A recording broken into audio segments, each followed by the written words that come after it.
पानी पर्ला जस्तो गऱ्यो है आज त माइती घरको धेरै छ तिर्सना कहिल्यै पनि सक्दिन बिर्सन माइती घरको तिर्सना मलाई मेटिँदैन आगाले नजलाई डर लाउने रहेछ यो त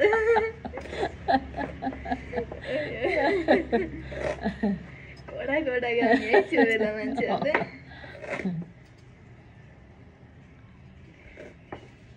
ठुलो रुखा काटेर मैले खाम्बाको आउँछ खानीले गर्छन् काम छोरालाई भनेको क्या छोरीहरू बिहाएर जाने भए बाको आउँछ खानीले गर्छन् कामहरू सक्दिनँ भनेको छोरीले अनि ठुलो रुख काटेर के गर्ने मैनी खाम भनेको घर हात दलिन् क्या मैनी खाम पहिला पहिला त बुटोको खाम बनाउँथ्यो नि त ए त्यसो भएर